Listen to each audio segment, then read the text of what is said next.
Well, welcome to this week's Time Out Tuesday. Have you noticed that Jesus asked a lot of questions? It was one of his teaching methods, one that I actually like.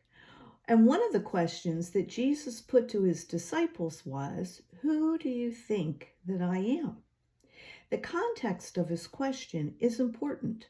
We are told that he and his disciples were at Caesarea Philippi and Jesus was praying in private. He came to his disciples and asked them, "Who do the crowds say that I am?" And they answered him, "Well, some say John the Baptist, and others say Elijah, and still others that one of the prophets of long ago has come back to life." "But what about you?" he asked. "Who do you say that I am?" Peter answered, "You are the Messiah, the Son of the living God."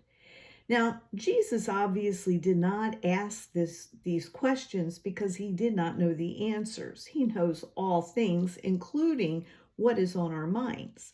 He certainly was not fishing for compliments out of vanity or conceit. His question was aimed at urging the disciples to consider their level of faith. What exactly did they believe about Jesus? Jesus began the conversation with a related question: "Who do the crowd say I am?" In response, the disciples related the various things they had heard, showing that the people thought Jesus was special, but never mentioned that he was God. But the crowd's guesses were all wrong. So Jesus directly questions the disciples themselves. "Who do you say that I am?" In other words, are you following the crowd, or do you have a more insightful answer? Peter then speaks up and states that Jesus is the long-awaited Messiah, and more than that, the Son of God. In response, Jesus tells Peter that he is blessed to have that revealed to him by his Father in heaven. Jesus then told them about his impending suffering, death, and resurrection. He needed them to know that he was God in order to be able to trust them even to the point of accepting his death. Well, we too are called to grow in our faith.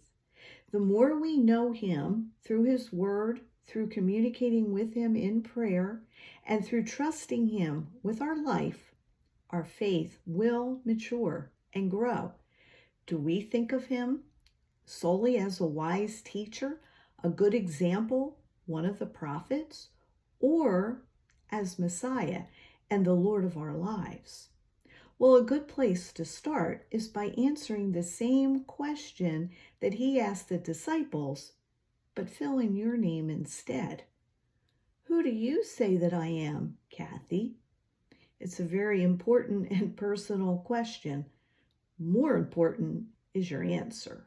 Something it would be good to take some time to think about. And that, my friends, is this week's Time Out Tuesday. And I do hope to see you all next week. God bless you all.